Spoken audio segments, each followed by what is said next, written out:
Welcome to the Take Your Life Back Summit, your roadmap out of chronic pain, fatigue, and autoimmune disorders. And I'm your host, Dr. Heather Yost.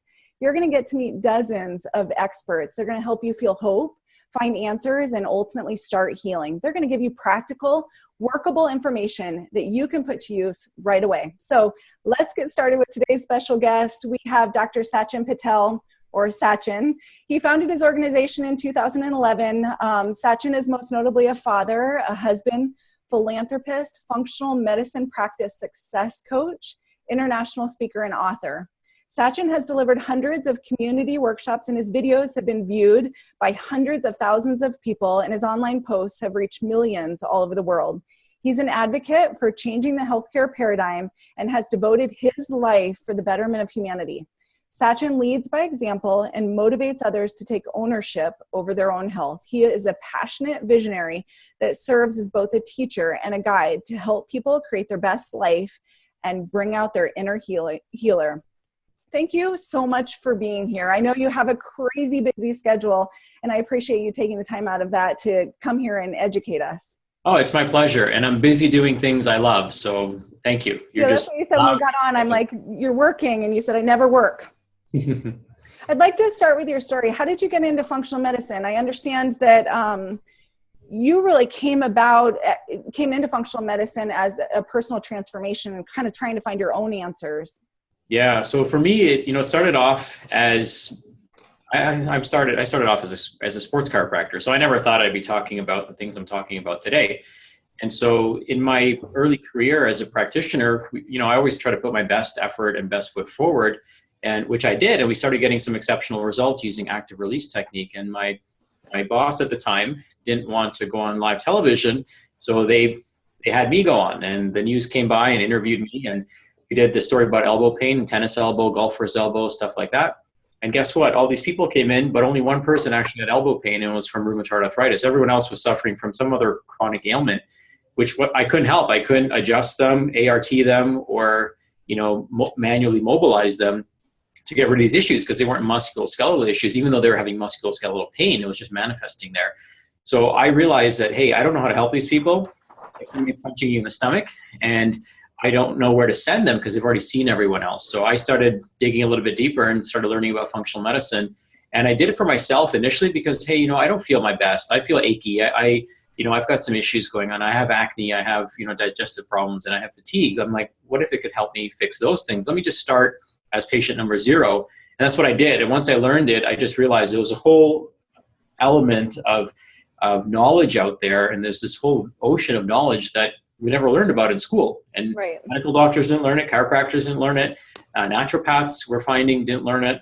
I mean, they learned maybe some of the principles, but not the clinical application of it. And we even teach at the naturopathic college because this is not part of their curriculum. And this isn't to put anyone down, but what I want people watching this to realize is that somebody who does functional medicine didn't learn it in school. So people get hung up on, are you an MD? Are you a DC? Are you an ND? But what really matters is, do you care? And do you know how functional medicine works? And so, as what I want to say here is that work with somebody, if you are going to work with somebody in this space who has their own personal story, their own personal transformation, who understands what you're going through, that's the best education that anyone can get. So I learned on myself. I started applying it with my family, and I just couldn't keep it a secret. And so from there, I took baby steps into having my own practice. And then in 2011, I took a big dive and jumped in, both feet first. And since then, I've got 2 offices that the Living Proof Institute runs, one in Ohio and one here in Mississauga, Ontario, right near Toronto. And now I train practitioners because I believe in functional medicine so much. And what I believe is that we need to get this message out there into as many hands as possible through the public by raising awareness, and also by training practitioners so they can deliver these services. So that's kind of in a nutshell my story. I do want to say I have been following you on Facebook for quite a while, and you are one of the most passionate people when it comes to helping not only clients, but your colleagues. And I want to thank you for that. It's amazing and exciting to see. Thank you. Could you expand a little bit on the difference between a functional medicine? You mentioned we didn't learn this in school. Can you expand a little bit on the difference between a functional medicine doctor and a medical doctor? Sure. Well, medical doctors can be functional medicine doctors, but a typical allopathic practitioner, who's your traditional MD or DO practicing in the Western paradigm, is well trained in identifying diseases and well trained in treating these diseases through symptom management.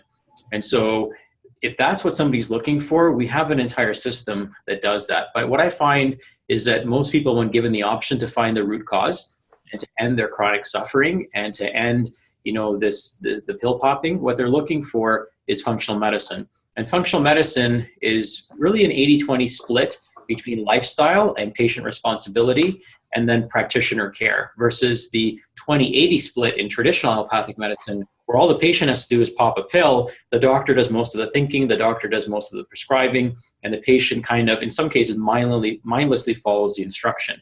What makes functional medicine different is that it's patient responsibility. And that's what you want, because if you're looking for long-term outcomes, you don't want to have a necessarily long-term relationship with a practitioner, right? You want to have a short-term relationship with a practitioner who teaches you how to take the best care of yourself and your family, learn a life skill, and then you lean on those people when you need them. You don't want to be dependent on somebody. So by empowering patients and teaching them how to take care of themselves, by giving them a life skill, you're adding so much more value into the equation. And then they're not depending on you, they're depending on themselves, which is really, the ultimate goal for any practitioner, is to create independently healthy patients. Boy, amen. I like that you say that you lean on these people when you need it, and then ultimately you're establishing different lifestyle behaviors and choices that are going to serve you for a long time. Your philosophy is one of that the doctor of the future is the patient. Can you expand upon that? Yeah, so we have 3 axioms in our practice, and this is very high level, but the first one is we don't treat any diseases. What we do is we co-create health, and you can only co-create health with the patient because you're using their body as the tool. The second one is pretty much all disease starts by what goes in your mouth, what comes out of your mouth, and or what doesn't come out of your mouth. So we bottle up a lot of our emotional stuff, and we eat a lot of our emotional stuff. And sometimes we don't express ourselves the way we should, or sometimes we express ourselves and create stress in our lives. And that's a big cause of chronic illness. And the third one is that ultimately the patient determines the outcome, not the practitioner. So in any setting, really, you could be the best medical doctor, you could be the best surgeon, but if your patients don't follow your instructions, then they're never going to get results. So the thing with us is that because we're such a patient-empowered, patient-centered practice and paradigm in functional medicine, the patient has to be totally on board. And so that makes them the primary care giver and receiver, right? So they're giving themselves care, they're receiving care, and they're benefiting from it. And because they're ultimately determining the outcome, what patients need to start doing is not looking for a better doctor. What they need to start doing is become a better patient.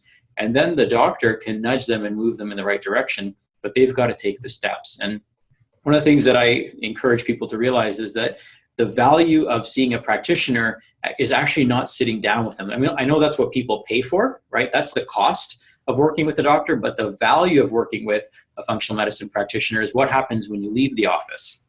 So if you spend $100 and you sit down with somebody and talk to them, but you don't action anything, there's no value. It costs you $100, but you didn't get any value in return. But if you spend $100 and you apply everything that that person tells you, you've then multiplied that investment over and over again, because you're going to be applying it for the rest of your life. Unlike a typical service, like, let's say a chiropractic adjustment or a massage or, a haircut, whatever it is, that service ends, as soon as you leave the door. Whereas with a lifestyle-driven practice, the service actually begins when you leave the door. And so you can create as much value around that as you choose to. You can make that $100 turn into millions of dollars if it helps you start your business, if it helps you stay healthy, if it helps your family stay healthy, if it helps create a legacy in your genetic line, in your lineage. I mean, you could turn that investment into whatever you want, right? So that's the beauty of functional medicine and a patient-empowered paradigm, is that there's just exceptional value in this type of care. Gosh, I'm so glad you brought that up, because we hear so many times like, oh, it's expensive, to go see a functional or anything. I mean, and really, I just mentioned to somebody yesterday, it's not the cost, it's the value placed on something. And when you put your value into your health present and future, you said it dead on. You're going to get it back 1,000-fold. Can we expand a little bit? And actually, before I do that, I did want to say, like, I with researching you and getting to know you more online, you had stated that you empower patients through education, self-care, remapping their mindset, which is exactly what you just said. So thank you for going into that. You mentioned earlier the root cause. Like, one of the things functional medicine doctors do is look at the root cause. Can we go into the root cause of disorders, and beyond that, even, like, do symptoms start after that cause has already affected the body?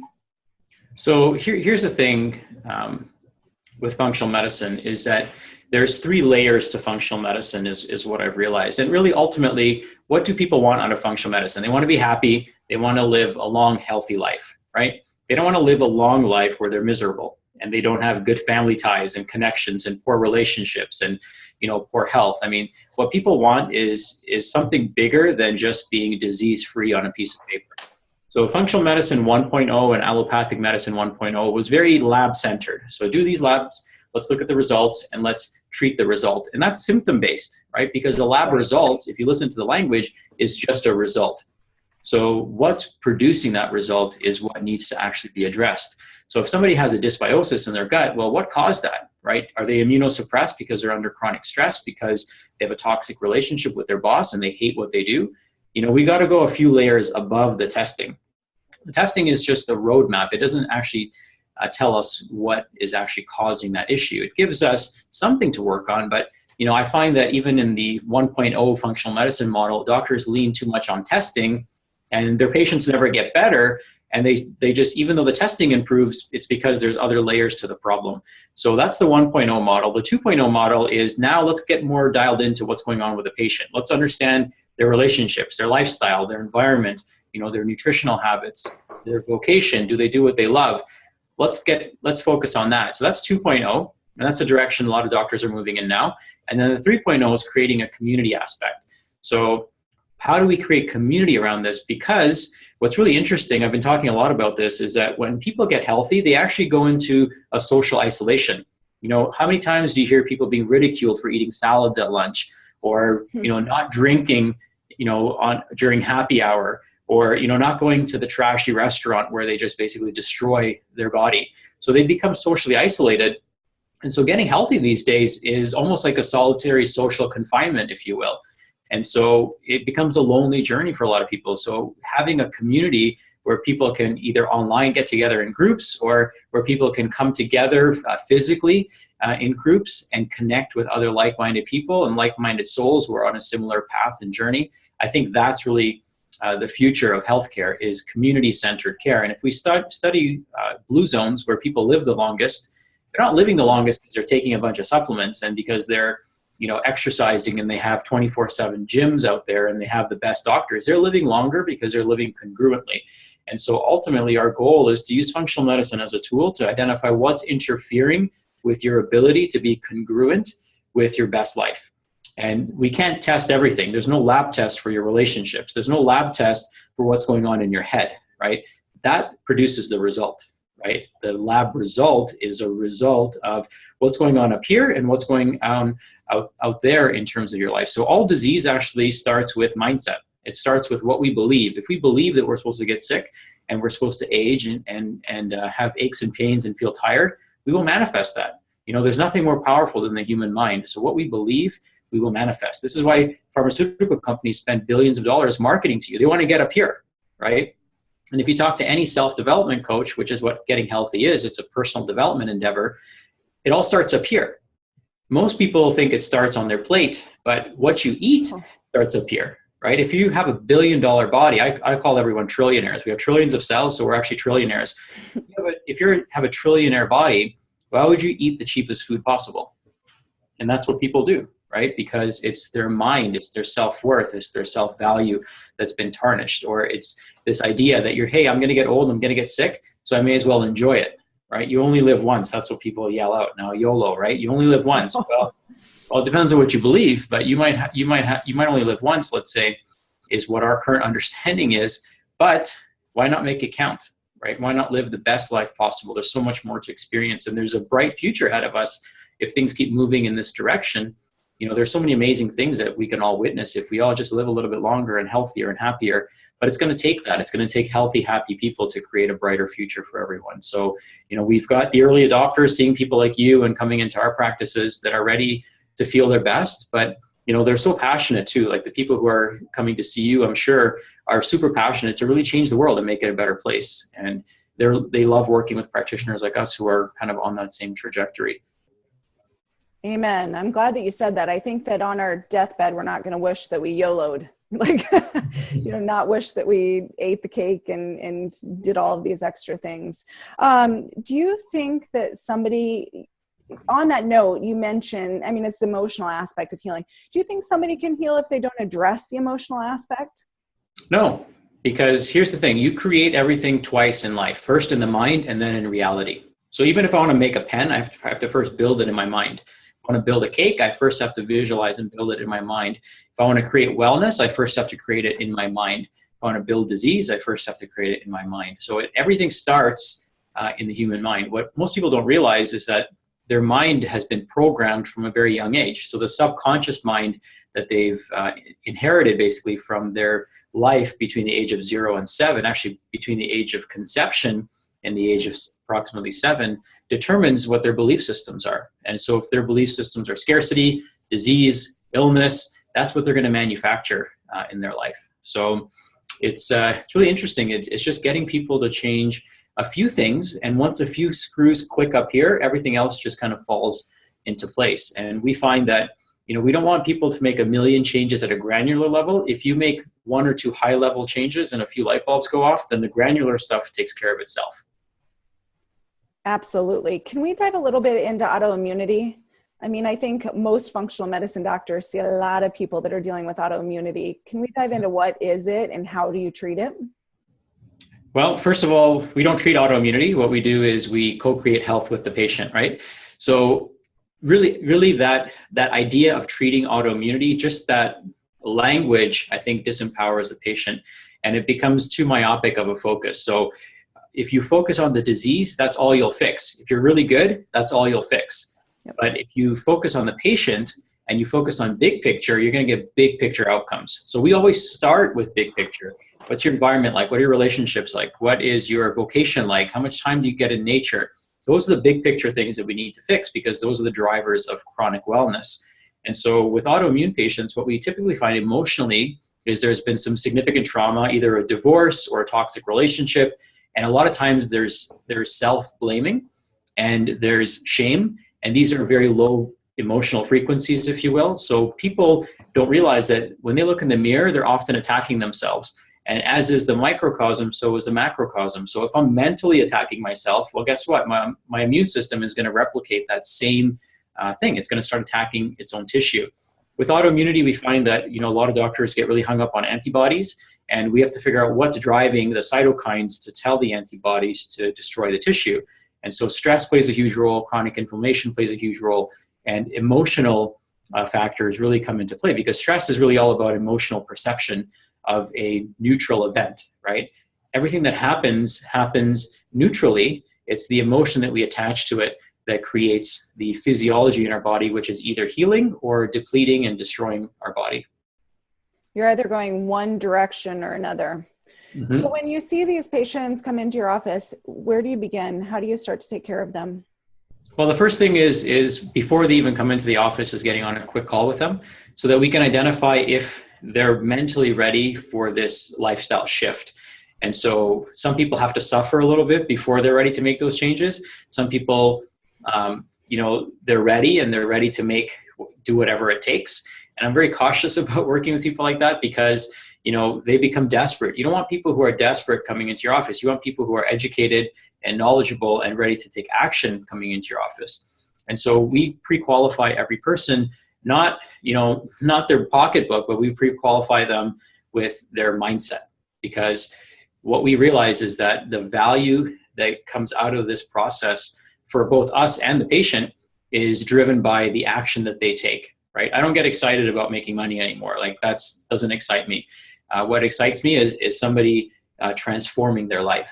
And so by qualifying people better knowing where their headspace is at, we're able to get much better outcomes, because that person is going to be representative of our process, and they're going to be a living role model of what we do. So because there's so many people out there to help, we want to help the qualified people, but we also have different programs that we've created for people who are not quite ready, but maybe want to work on themselves a little bit on their own, because we've also found that about 80% of people actually don't need my services. They actually don't need to come into the office. They just need to clean up a few things in their life and they'll start feeling better. So I don't want to work on those people if I can help them for free through some of the online programs we've created. We want to work with people who are already doing those things, are already waking up at a certain time, going to bed at a certain time, avoiding toxic blue light, getting out in nature, trying to address their stress and their relationships. Maybe they're meditating or doing some physical activity like yoga or mindfulness, or just even spending time in nature in the forest. We want people doing those things because those are things we're going to tell them to do anyways. And if that's what their issue is, if they're deficient in those things, why not just start filling those voids and see how you feel? And if you feel great, awesome. If you don't feel great, awesome. We're here to help you. And then those people that do come in get much better outcomes because they're already doing these things. They're already taking personal responsibility over their health. And now we can really shift their health in a dramatic trajectory in the right direction because we can leverage what they're already doing.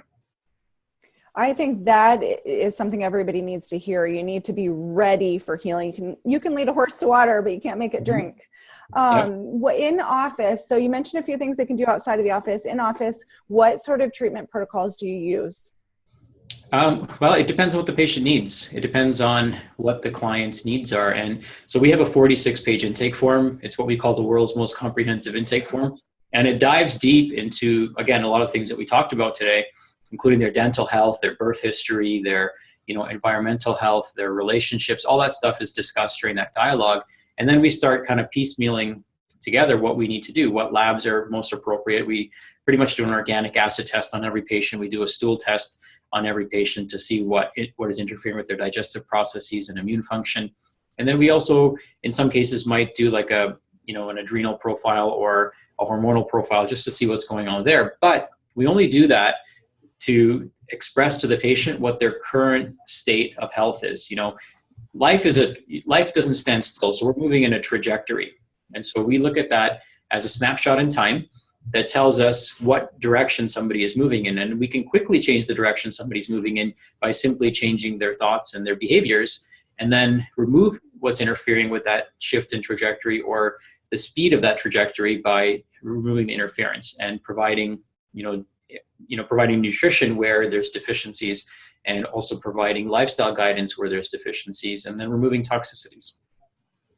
Very good. Very good. That leads me to wondering if you would be willing to share just a success story, somebody that maybe shocked you when they came in and their transformation. Yeah, you know what? I've kind of become immune to being shocked now because I'm so aware of what the body is capable of. I'm shocked when people don't get results. So, we have people that come in on scooters and they're walking again. We have people that, have diabetes and heart disease and thyroid issues and multiple autoimmune conditions that basically are guided towards, recovering from those conditions. We have people that have severe acne all over their face, and in a couple of weeks, their acne is gone, their colitis is gone. Like we just hear everything. And, right. What I'm amazed with is the resilience and the ability for the body to bounce back from chronic disease. But I'm never amazed at the results anymore. I'm just like, yep, I knew that was possible. It's when we don't think it's possible, then we're amazed by the outcomes, right? Then we're shocked that, oh my God, it's miraculous. It's not miraculous. It's this innate intelligence that's living in congruence with its design. And when we do that, then it's an unstoppable force. I mean, we are the crown jewel of the entire cosmos. So, we should be able to heal and recover. That's all the body knows how to do. That's not miraculous. That's, we should expect these things. So what would you say to somebody that maybe feels like their body is broken and that there isn't any hope? What would be your 10-second message to them? Listen, your body's in a constant state of repair. And right now, if you're watching this, no matter how sick or unwell you are, there is the coordinated function of 60 to 80 trillion cells that's taking place simultaneously. There's no computer on the planet that's even capable of doing that. There's nothing that we know of that's capable of doing that. The reason you're alive is because your body is looking for a solution, and it's praying at a cellular level for a solution. And so this interview might be that hope for you to, to find some answers. But what I would say to you is, if you're alive, there's hope. And that's all there is, because the only state that your body knows how to be in is to be in the state of being as healthy as possible. We might have to change the input that we're sending to the body. We might have to change what's interfering with that interaction with your environment and your body, but it's entirely changeable. Now, if your body wanted to kill you, which is what some people feel, they feel betrayed by their body, it just has to stop breathing for 4 minutes, right? And it hasn't done that up to this point. So you can rest assured, if you're still alive, your body's doing everything it can to function at its optimal level based on the resources and the instruction that you're sending to the cells. I understand that you have a free gift for all of our listeners. Could you expand upon that and what that is? Because that might be a perfect segue to what you just said. Sure. So what we offer everyone is a free 30-day program. It's called 30 Ways in 30 Days. And the website is www.30in30.org. And every day you'll get a 2 to 5 minute email, a video from me, and an email that basically shares with you my 30 best tips to living your best life. And there's hundreds of tips that I can give, but I distilled them down to what I thought are the big boulders that you can really help in shifting your health and your wellness. And this is basically a starter kit for people to really live out their best life. And, follow these tips, go through the program. It's absolutely free. I'm going to share with you some of the resources and tools that we use in our home, like the Squatty potty. We're going to talk about filters, water filters, shower filters. We're going to talk about brushing your teeth with charcoal and the benefits of that. We're going to talk about mindset. We're going to talk about gratitude. So there's so many different things that we talk about in that series. And we've had about, almost about 6,000 people go through it, and everyone just loves it. So I would encourage everyone to go through that program. And that's a good starting point. And then if you apply these things and you don't feel, you're going to feel a difference, I guarantee that. But if you don't feel like you're fully there and you're looking for someone to work with, then, you can connect with anyone that's presenting in this series and see if they're a right match for you philosophically and clinically and of course financially, and start working with somebody while you're leveraging these 30 tips that we've given you. So there's tons. I mean, it's really my legacy to the world. So it's if I get hit by a bus tomorrow, this is what I've done for you guys, legacy. So, It's out there. It's information that everyone can benefit from of all ages, really. Truly, everybody needs to sign up. And for those that are listening thinking, what is a Squatty potty?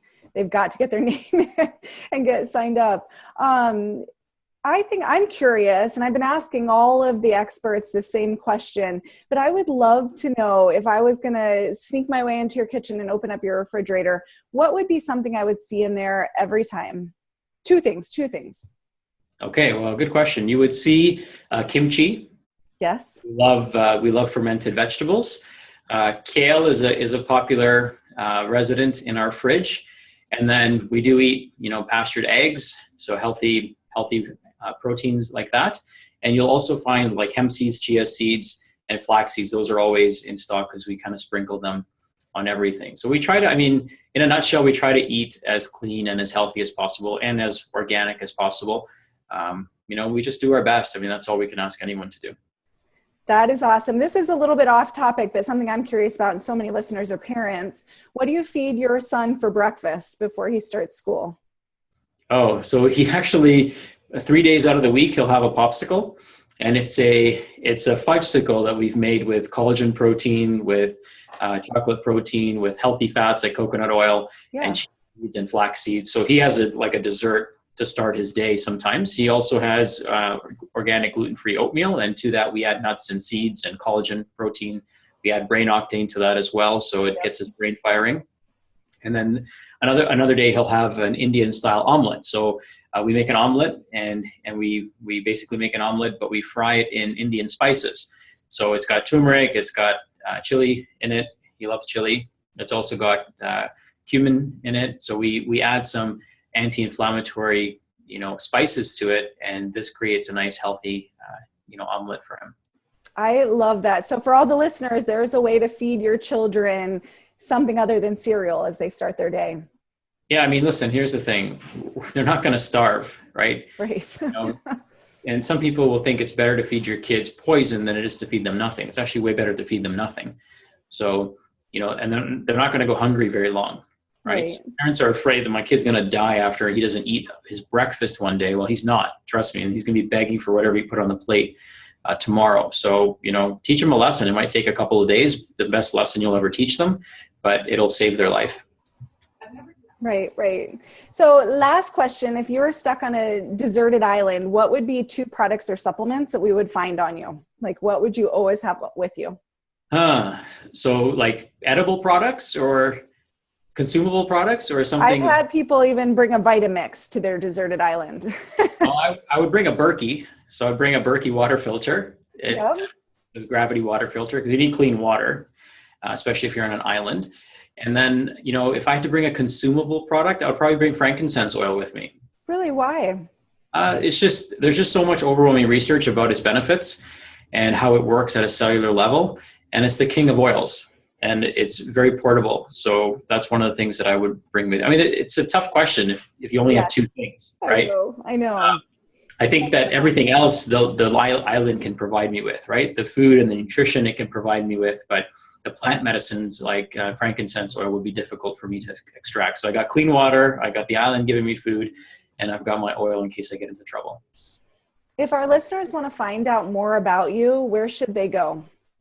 Well, I think the first thing really is don't find out about me. Just do what I tell you to do. Okay. Because you'll get caught up in learning about me. If you Google my name, there's going to be tons of articles about me. Forget about all that. Just go to 30and30.org, get registered and start learning. Okay. So don't do research. I mean, you can do research, you can waste your time, or you can listen. If you're listening to this and this resonates with you, just start doing. Just go to 30and30.org and get registered and just start benefiting from the information. You can cancel anytime. So you don't like it, It doesn't cost you anything. And we've never had anyone drop out of it. So we have people that just love that program. Thank you for offering that to all of our listeners. Thank you for being here and spending time with us. I know you are crazy busy. I sometimes wonder when you sleep. You are so dedicated to serving others. So I appreciate you taking the time to educate our listeners. It's my pleasure. Thank you for having me, Doc. I appreciate it. You're welcome. Well, that's our segment for today. Thank you to all of our listeners for being here. Watch out for more from me, Dr. Heather Yost and Yost Wellness Centers. This is the Take Your Life Back Summit. Take care, be well, and we'll see you tomorrow.